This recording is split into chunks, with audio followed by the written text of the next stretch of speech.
Hey everyone, welcome to Heal Squad with Maria Menounos. And yes, as you can hear in my voice, it is not Maria Menounos. It's Mr. Maria Menounos here, sitting in as the backup quarterback on this moon day. And really excited about today's guest who's become a friend, but also someone you may know. He participated on the Big Brother franchise series, but also he's on the challenge. However, one of the main reasons why I wanted him to come in addition to all that, was the fact that, you know, he's been on the spectrum, he's had autism, but he's found ways to manage it and become very, very successful. And I feel where this is something that many people, individuals, and families are dealing with. I think there's going to be a lot of great takeaway. Also want to say I am with Roxy Stryer, and many of you from the Heal Squad Better Together universe know Roxy because Roxy's been with me for how many years now, Rox? 14? 14. I think it's that long. 14 wonderful years. Why do you sound sarcastic? No, I'm saying it's been wonderful. It's been amazing. It's been amazing. But Roxy, who is over at AfterBuzz TV, happens to be our Big Brother specialist. So I used to cover the challenge too. And you cover the challenge. Yeah, you're right in my wheelhouse. Perfect. But I'm a huge diehard Big Brother girl. I used to watch it with my mom, my sister. We were just every. You've watched it that long? Yeah. Yeah. How long has it been on the air, Big Brother? Since 99, I think, or Yeah. 2000. Oh my God! Wait, Yeah. so Season Kai, 25, they just finished. Yeah. how old are you now, Kai? I'm 32. 32. Yeah, So, so Twinning. yeah. Awesome. so you Perfect. guys were kids, like little kids. Yeah. Well, you. I you didn't start it watch- back then, yeah. You I binged a few seasons before, Yes. right? Yeah. I became a fan like starting with season 20. So that was probably 3 years before I got on because I was season 23. But literally my best friend, he tried to get me to watch the show for a solid decade. And I was like, I don't watch reality TV. I'm good. I'd never watched any reality TV. And I just said no for 7, 8 years. And then finally I was like, I'll check it out. What day does it come on? He's like, 3 days a week. I was like, 3 days a week? Like, I can't. It is a big investment. That's a lot. And so, but the first episode I watched, I was hooked. I was like, oh wait, this is a game, and immediately just started taking notes. Like that week, the very first week I started, I was like, I want to play this. This looks awesome. And then I started applying, and then 3 years later, I got on, and it was a crazy time. Kev, do you know that he is part of the #1 greatest alliance in all of Big Brother history? Like, no comparison. Really? Yeah, seriously. Yeah, the #1. They're called the Cookout. That by far and away, like if you ask any Big Brother fan, that's Why the are they? #1 Why is the alliance. Cookout #1? Well, I mean, I could talk about that. I always say the Cookout's probably the only thing that I don't really feel humble about because it was, people are always like, oh, that was very impressive what you guys did because we essentially made it all the way to the end of the game fully intact. We started on day 1, and so there's never been an alliance started on the first day of more than 2 people that made it all the way to the end of the show without losing a single member, and we had 6 people. And it was hard. It was challenging. But I think the reason we were able to do it is because every alliance in the show is based on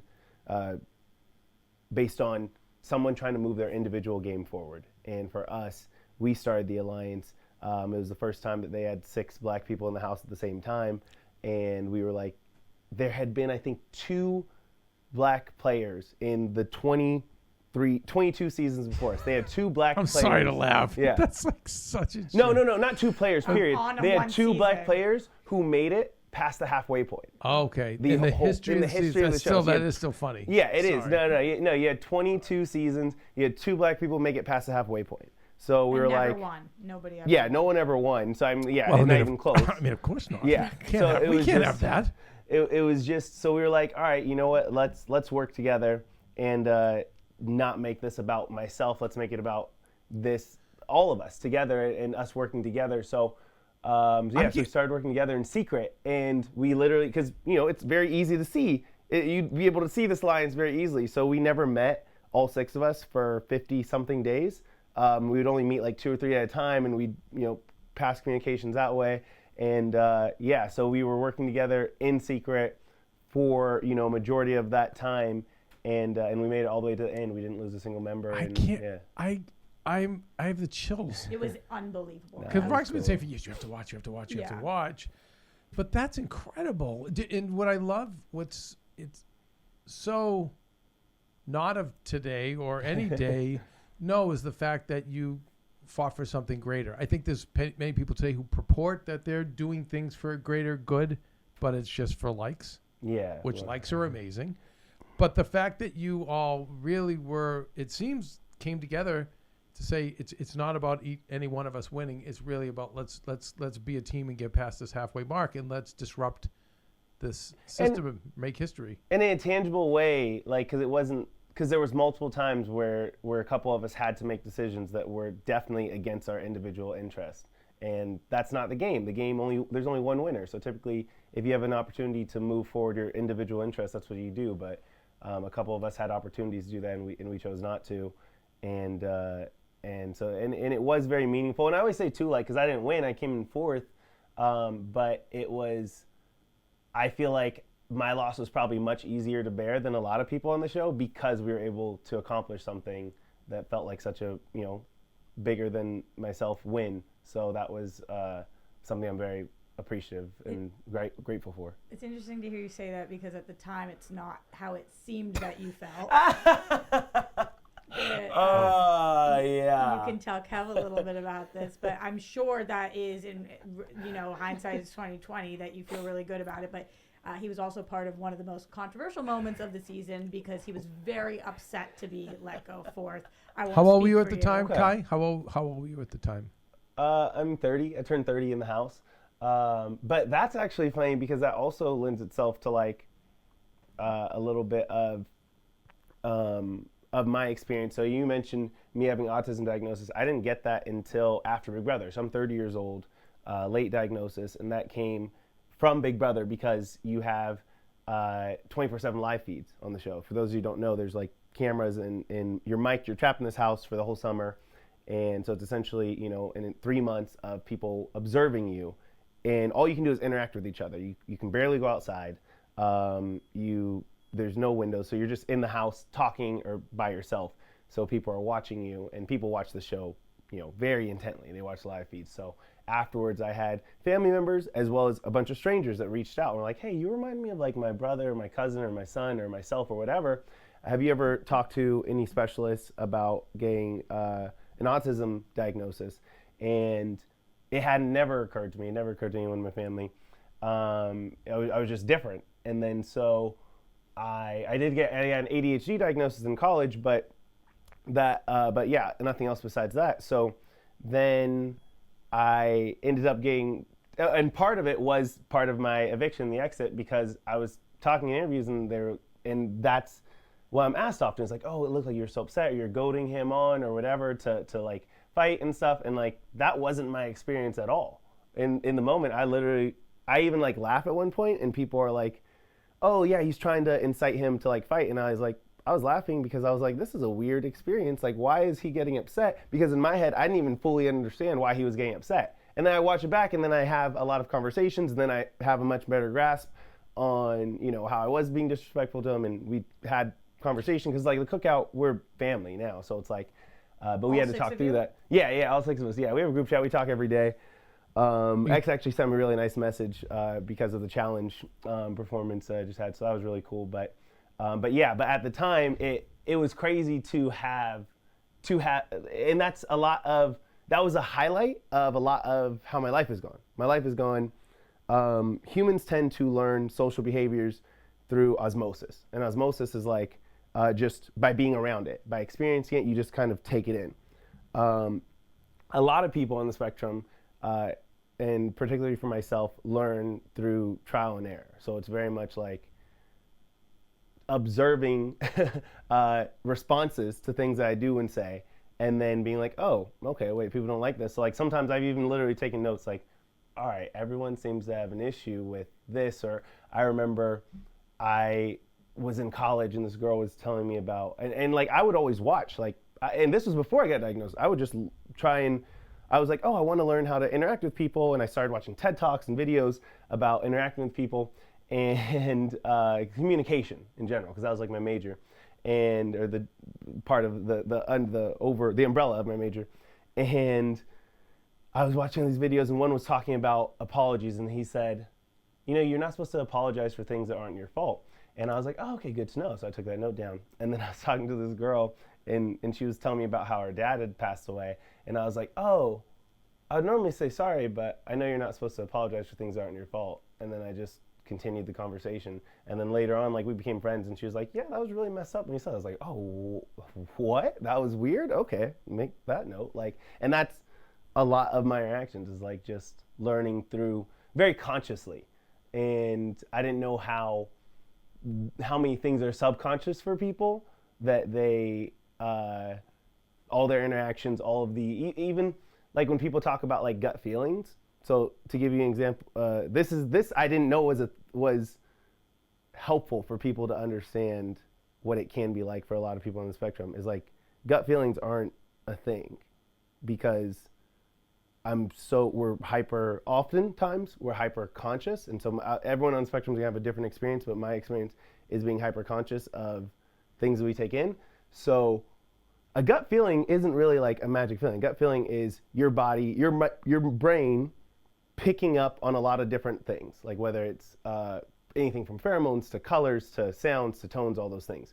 So, but humans just describe it as gut feeling. Me, I'm describing it as the literal thing that's happening. I'm like, oh, because this person is wearing a yellow shirt and they're doing this and they're saying this and all this other context, that's why I feel X. And so, yeah, there's a lot to it. So the awareness I feel like the awareness, once it came on your radar, was the first thing to help you, but it seems like you've put practices into place that I've never heard of. I guess I've never gone this deep with people who are on the spectrum. Unfortunately, I think there's a stigma.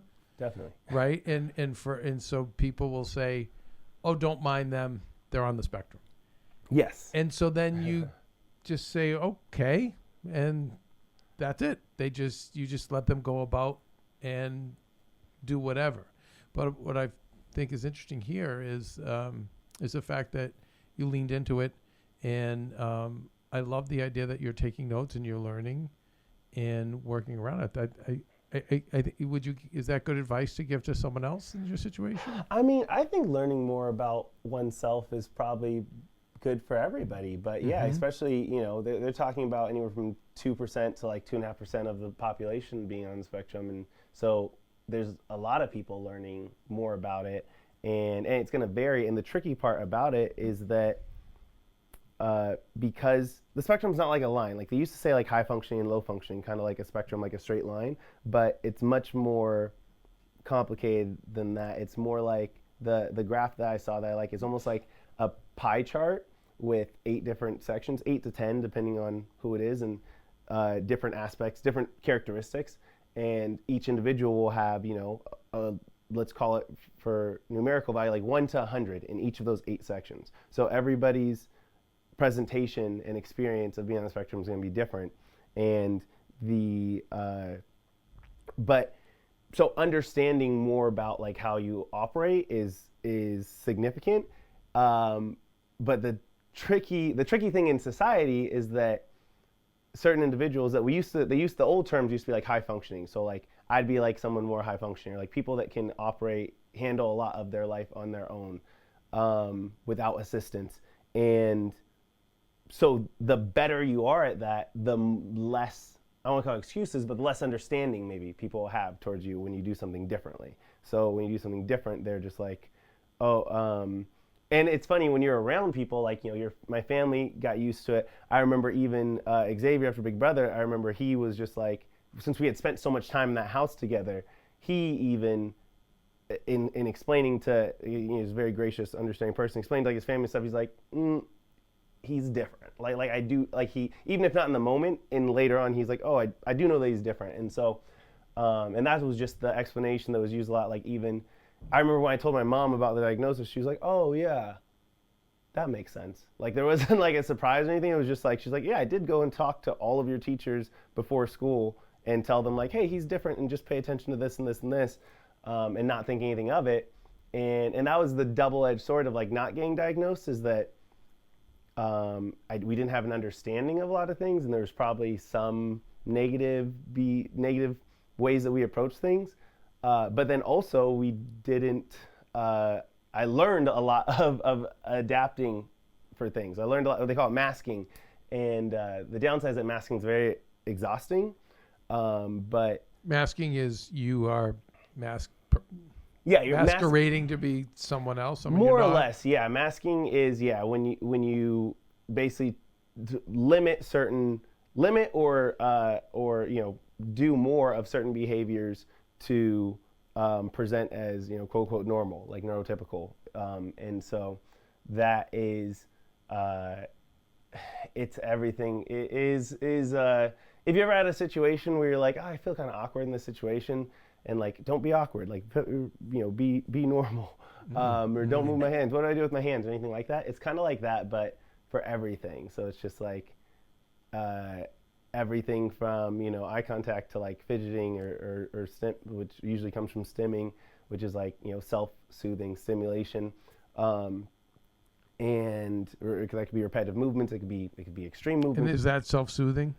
It can be, yeah. But Okay. It's funny because one of my core like memories that I have incredibly loving support parents, but one of my core memories is the voice in my head of my parents saying, "Be still," because I would move a lot, and so I just learned how to stim. Like I noticed I didn't know until later on talking to doctors in my shoes, basically. Like instead of rocking back and forth, I like had that somewhat beat out of me, and it would rock my feet back and forth inside of my shoes, or like mess with like a watch strap or something like that, some sort of specific repetitive movement that was harder to be observed because I kept getting in trouble for doing that. But you've ended up super successful. So I do wonder if like, okay, I can't relate to this. I will say for my life, I might have been a dreamer, ADD, just head in the clouds. So I came up at a time where you got a backhander for that. You're not paying attention.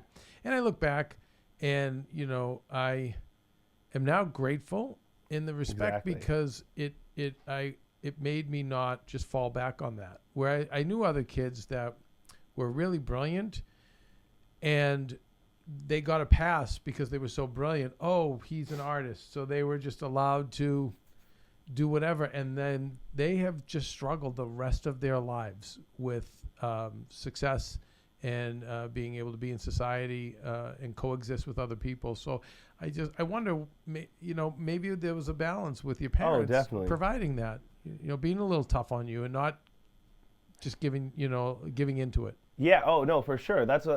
I feel like it's weird because I'm so grateful for, in so many ways, for them not knowing, because it just forced us to find solutions. Like, I was fairly nonverbal until I was like 5 when I started school. Yeah, you mentioned that. Yeah.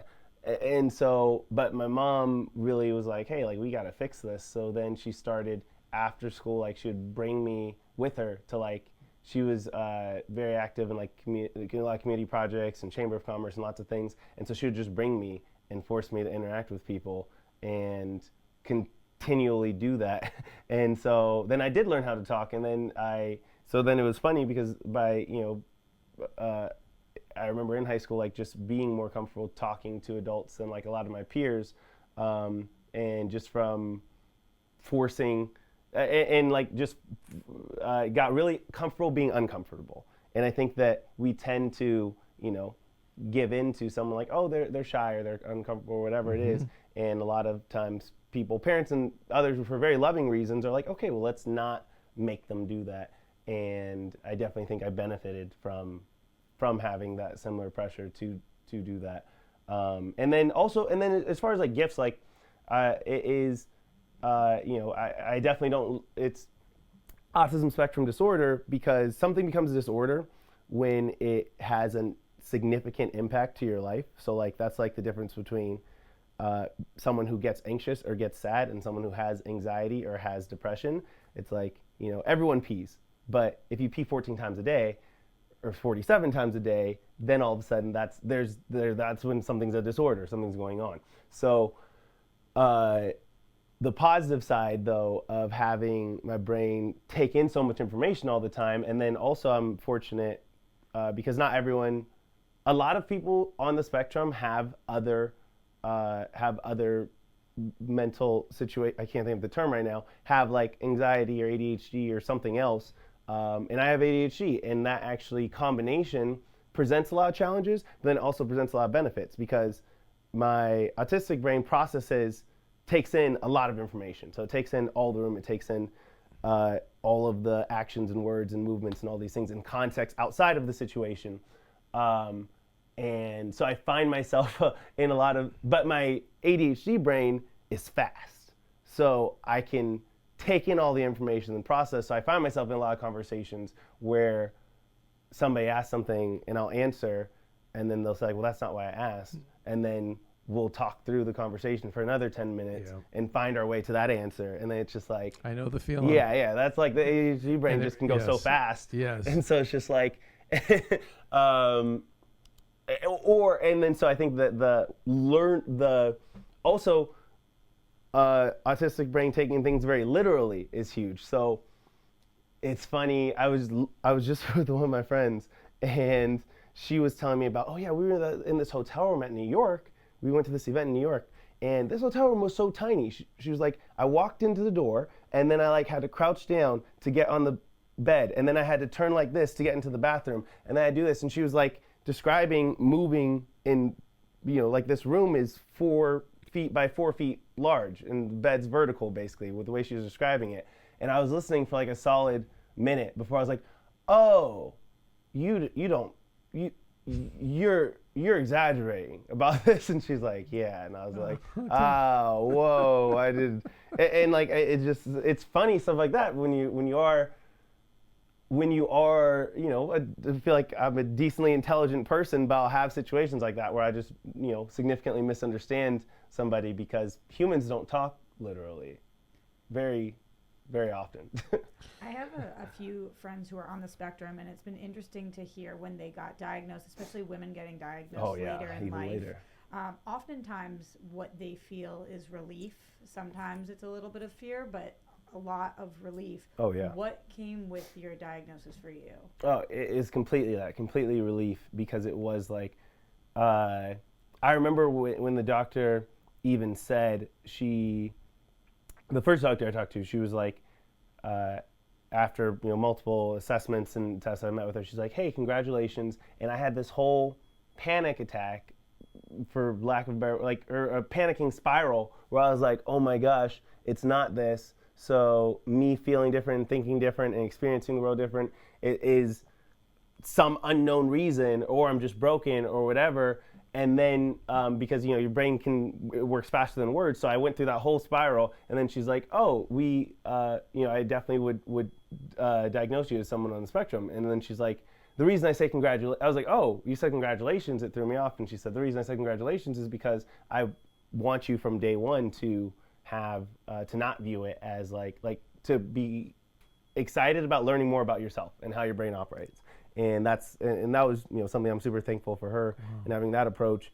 And yeah, so it was like full relief, like I said, to where even that situation with my mom, when she was like, oh, that makes sense, was like a relief of like, oh yeah, okay, now we have words why this is happening. It's almost like, and it also helped with not looking at me as like I am a person who has trouble functioning in the world, as much as it is like, oh no, I'm just someone on the spectrum who has trouble operating in a world that is designed for people not.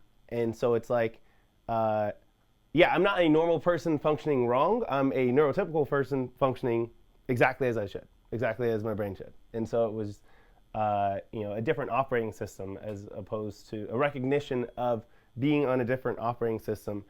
It's like if you were to read a manual for how to operate a Mac and you have a PC, you're going to be like, this Mac is broken, and rather than like, oh wait, it's not broken, it's just a PC, and I've been looking at the wrong pamphlet. I love the doctor, congratulations. Yeah. And then saying how exciting it is to learn more about yourself. I just think that applies to so many, all of us. Yeah. You should be excited to learn more about you. I love it. I think that's really helpful. Yeah, and why am I the way I am? It's a question all of us wonder, and you having answers to that is pretty beautiful. I am curious for people out there, what were some of the things people noticed about you on Big Brother that made them say this might be something you want to look into? I would say some of it was conversations. Like they could see when I didn't pick up on someone saying, on certain moments of sarcasm or certain moments of someone saying like, hey, no, everything is okay here when it's not, like someone walking away from a situation like that, taking certain things in literally from conversations and walking away and then having that interpretation. They'd be like, oh, I understand why he understood it that way, but because that's what they said, but that's not what they felt in that moment. And then some stemming stuff, some sensory stuff too. So like one of the categories usually in the pie chart is sensory, certain sensory issues, or not issues, certain sensory things. And so I'm very fortunate. I don't have light and sound sensitivity, but I have a lot of smell and taste sensitivities. So I always thought I was just like a super picky eater, but it'd be very random, and certain tastes that I would just have I would find incredibly like repulsive. And it's just, even in the Big Brother house, because it was COVID, they would sanitize all the food and all the groceries they'd bring us. And I would notice, I'm like, some of this tastes like soap or something, and no one else noticed it. And it just was because I had a hypersensitivity to whatever that soap taste was. So then I started like smelling food before I'd eat it. I'd smell like the packaging, and I'd be like, oh, this says soap or whatever. And I'd find the ones that didn't have soap, and I'd separate them, which resulted in a very funny like compilation video of me smelling things throughout the house, because I was there for like 3 months. So if I did it once a day, they have a lot of clips. So it's still a question I get asked today. It's like, why are you smelling everything? It's like, because I didn't want to eat soap, all right? But it just was, so yeah, and the sensory stuff, the sarcasm and literal conversations, and then there was some stimming stuff too that was happening. And it's funny because I'm the second person that happened to. It happened to Ian, who did 2 seasons, and he was the winner of season 14. And people noticed and had commented and led him to go check. And then in our season, we had this girl, Brittany D'Angelo, who got diagnosed when she was, I think, 2 years old. And she, and her family, somebody was like watching, was like, yeah, I saw and definitely noticed some things. But also just everyone's unique and everyone's different. And so it is interesting, too, the experience that you, like getting to talk to her. I can also see the pros and cons of getting that, of growing up with that diagnosis. So this is, it's the parallel of her knowing at 2 on and you not knowing. So Yeah. what were the differences? I mean, I think she has a very positive, supportive family. So fortunately, they didn't really let it like hold her back in any way. I mean, she's a TikTok dance star. She's like something degree black, like one of the highest rankings of black belt in karate. Like she's about to go get her next belt from Chuck Norris, I think, or something. So she is, but it was just I think she's a little bit deeper in some of her, in some of like her hyper focus, some things that she hyper focuses on, or special interests, around like Disney and around, and probably around dance and probably around other things that she has, because her special interests were fostered in a way. Like special interest is a big thing. That's a big thing on the spectrum. On the spectrum, it's things that you can become super hyper focused on, and what happens is people will either classify it as weird or classify, and that could be anything from, that's like where the stereotype of like they love trains or cars or something like that, and sometimes it just gets dismissed as like a weird thing. But what her parents did, and what I think a lot of people who have become very self-sufficient autistic adults, is they have someone connected to the world for them. So they'll have somebody like, okay, this is your special interest is Disney. So let's talk in terms of Disney. Let's do a Disney podcast. For how, yeah, well, yeah, Right, but something- even right. more than that, let's talk. Yeah. Let's use Disney examples to relate to why this interaction with your classmates in teaching. is in teaching how you interact with the world. So I think that them having the ability to do that and was probably in so many ways beneficial. And then and I don't know. I mean, that's another thing is there's a correlation that I've observed and have heard talked about a little bit around like positivity and optimism. It's funny because I actually have these Gary Vee shoes that say positivity and optimism on them everywhere, and that's like I feel like how my brain is trained. But You are a very positive person, Kai. You're a very bright light. but that's because for me it just makes sense. It's like if sometimes people say like, oh, I'm not a pessimist, I'm a realist, and it's just like, well, like if you're a realist and you're taking in things as they are, then you would realize that most things are good. Because we watch the news and we say like, wow, all the negative things in the news. It's like, well, because they're news, because they're not the norm. Most buildings aren't on fire.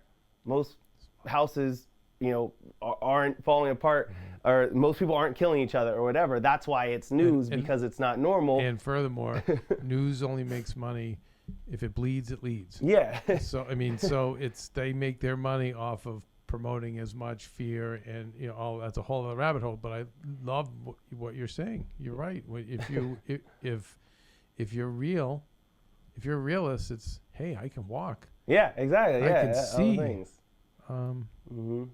It is. Yeah. I love it. It absolutely serves you. Let's take a break though. Okay, when we come back, I want to talk more about this. Obviously we'll talk about Big Brother a little more, and we got to talk challenge because I think that's another epic moment he had that aired last week. But all that and more on Heel Squad with Maria Menounos. We'll be right back with Kyland Young. This podcast and all related content published or distributed by or on behalf of Maria Menounos or mariamenounos.com is for informational purposes only and may include information that is general in nature and that is not specific to you. Any information or opinions expressed or contained herein are not intended to serve as or replace medical advice, nor to diagnose, prescribe, or treat any disease, condition, illness, or injury, and you should consult the healthcare professional of your choice regarding all matters concerning your health, including before beginning any exercise, weight loss, or healthcare program. If you have or suspect you may have a healthcare emergency, please contact a qualified healthcare professional for treatment. Any information or opinions provided by a guest expert or host featured within a website or on company's podcast are their own, not those of Maria Menounos or the company. Accordingly, Maria Menounos and the company cannot be responsible for any results or consequences or actions you may take based on information or opinions.